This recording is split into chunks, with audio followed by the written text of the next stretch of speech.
The title of this video is The Alchemy of Wood.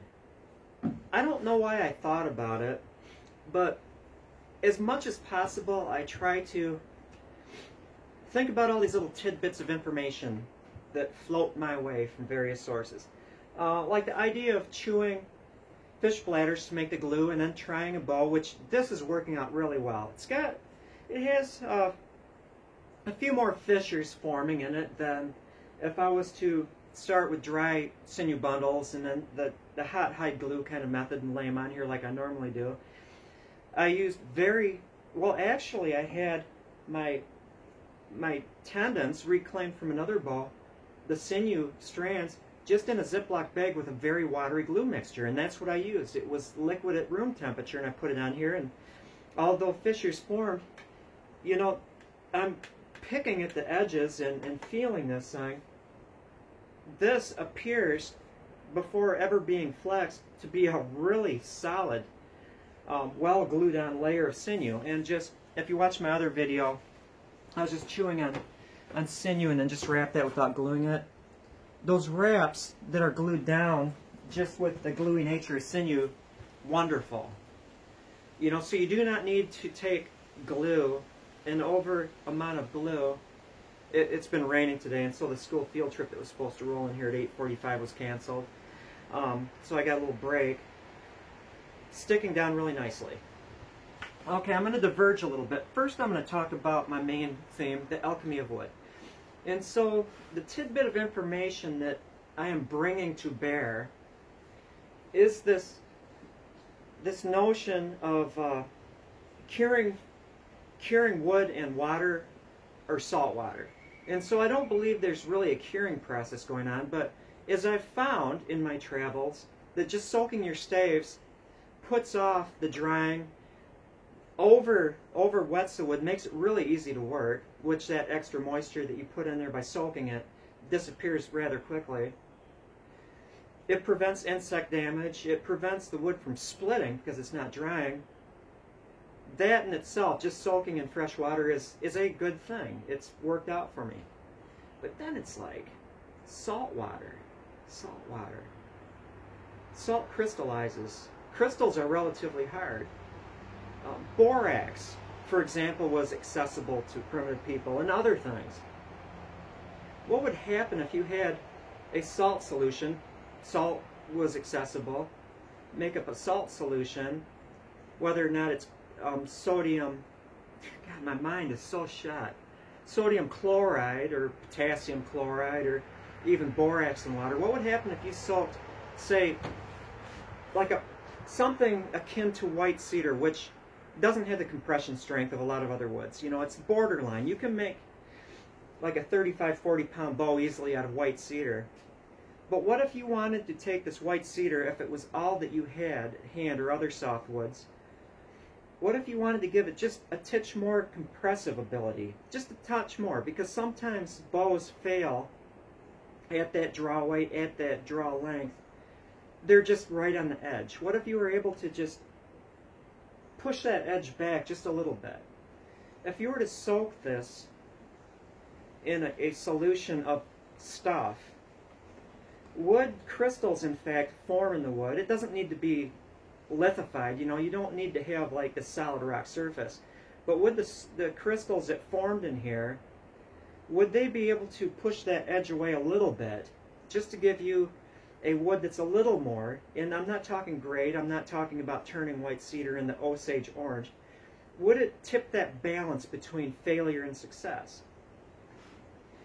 This is going to require the chemical minds, the chemistry-based minds of people who have had chemistry. I've had organic and inorganic, you know, but I haven't gone farther than that. Like Tetra Zolover, who is, I mean this with the greatest respect, I consider you, if you're watching this, a mad scientist, you know. Just because you're doing all these things and you understand chemical formulas, you're very good at what you do. And so I would ask your help at this point. I'm going to carry this a little bit farther into the ew zone. Primitive people had certain things at their disposal. Some of these things that primitive people used the people before us, I should say, not primitive, because that has, you know, negative connotations in many people's minds, not mine. But they used the materials and the stuff they had at hand, and they weren't as squeamish about things. I've heard that they would take bison, American bison, buffalo, commonly called. They're not really buffalo, but that's what they're called. Bladders, and use that as a source of salt. You know, so they had buffalo pee. Let's just not be delicate about this. They had their own pee. Pee. I'm sorry, I can't say this without, you know, cracking up. It's a chemical soup which contains things, uric acids and lipids, that can develop kidney stones, which are very hard. And so the capacity of this substance, it is able to form crystals.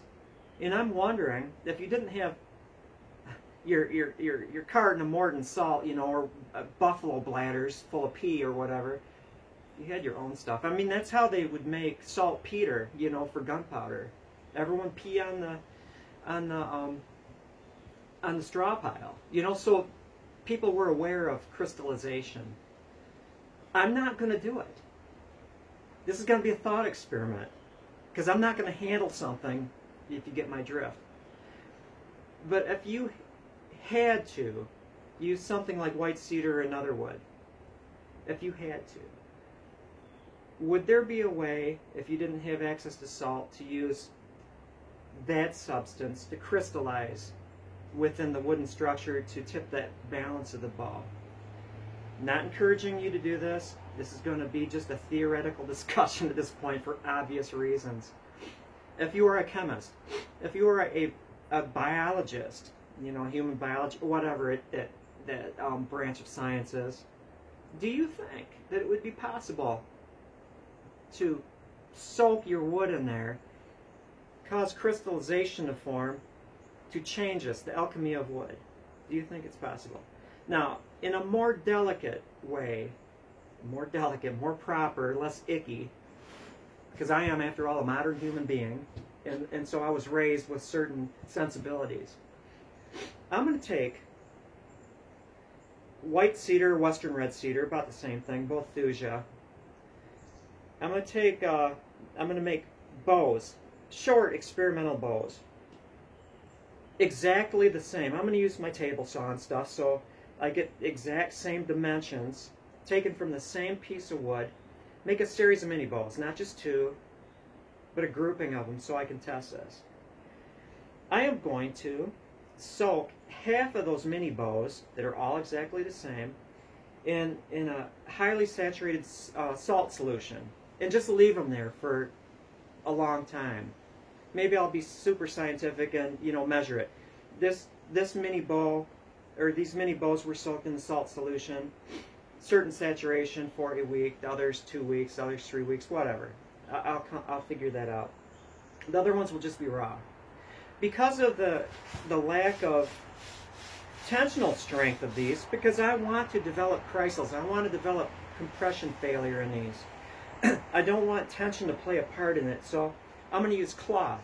They're all going to be bagged with cloth. And the reason I want to do multiple is there might be some variance in the amount of stretch I put into the cloth. So I want to eliminate that variable by making a grouping of bows. So the average will come into play. So I'm going to have these cloth-backed mini bows made out of white cedar, half of them soaked in a salt solution, the others just wood. Brace them, string them, all equally, and then on a marked thing, I'll probably measure the draw weight too, you know, at certain degrees, see if there's a difference in that. But keep doing that, measuring the draw length, until I start seeing crystals form and then, you know, total destruction.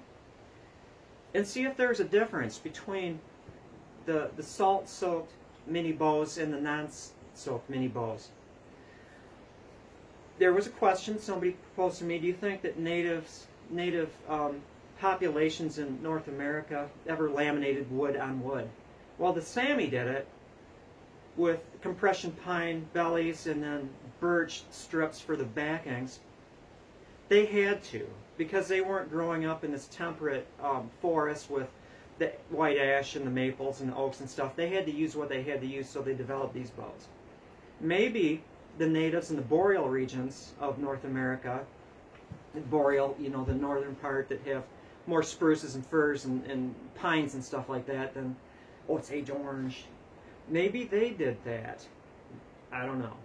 We don't have, as far as I know, any bows that represent that type. So it's a question of, would they go to have that, would they go that extra step to have, you have to have good joinery, first of all. And the natives in North America did, but if you have access to oak or ash or osage or whatever, you don't have to do that. They also have access to sinew in the climatic conditions. If you had the back of bow, you had sinew or possibly rawhide. So it wasn't necessary.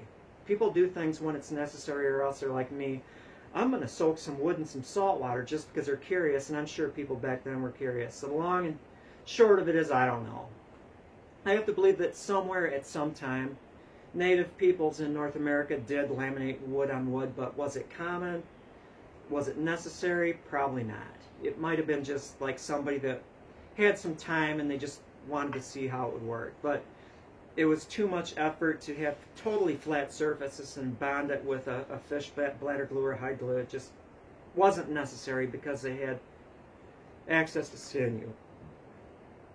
But I am going to figure that if a native group had access only to wood like this or other weak woods, whether or not it's cottonwood or some kind of aspens or some other sub quality bow wood, that maybe somebody were along the line, let's soak this in that salt water. Or it was just a happenstance where they were into soaking things just to keep it pliable for working with stone. I don't know. It's an experiment. It's all an experiment. I don't know. I would be curious to hear from anybody that knows how crystallization forms, especially with that other substance, which I shall not name because I shall remain delicate at this point. Let me know. It's very curious. Now, lastly, bow of the month. And I've never entered the bow of the month, and so I thought I'm going to make not a board paddle bow. I would actually go out and make one of my paddle bows to exact same dimensions, which I've done in the past from a stave I gathered, because you can make anything from anything. I wouldn't use one of my standard paddle bows for bow of the month because I would want to do it all with hand tools. No power tools, no orbital disc sander, just hand tools. And then I thought about maybe I'll use that Osage horse bow I'm doing for the bow of the month. And it's like, I see those a lot. I want to do something different. I want to use my white cedar bow. Not the finest sinew job, but it's an interesting one because I did a different method. I don't think I've ever seen a bow of the month made out of white cedar. And so that would be fun. I'm going to use natural pigments if I paint it, ground up and mix with hide glue for the matrix or the binder. Either egg tanned. I don't have any I don't have any brains. Egg tan leather for the handle, or else use inner bark of white cedar. So I'll make a primordial bow. It'll have a sinew string, totally natural, kind of an odd little thing. Enter this in the bow of the month, just for the heck of it. Not counting on winning, but throwing it out there for all to see. I think I'll do that. This is going to be my entry for the bow of the month. And with that, I better get the gates open, because I do believe it is time. It is time. Let the crowds come in, which it's kind of rainy today. I don't think we'll have crowds. That's all right. Thank you for your viewership. And as usual, I probably won't have any tags on this. I have a little more than 1,000 subscribers. That's enough for me. I have about 30 or 40 maybe regular people that chat back and forth with me. That's enough for me. That kind of weeds out those ne'er-do-wells who feel it necessary to go onto YouTube and just be kind of snarly, which is a side note I bounce. I don't take that. If you want to make a disrespectful comment, or you want to be just sarcastic, or you feel the need to be kind of jerky, goodbye. Have a great day. As always, if you have any questions, just ask.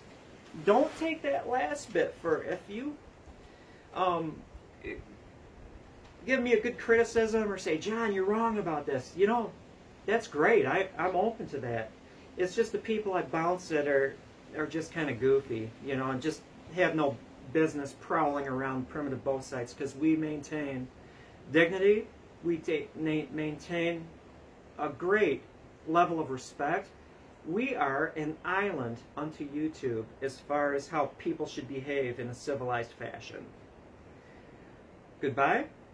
Have a great day. And absolutely happy October, everyone. Breakfast time.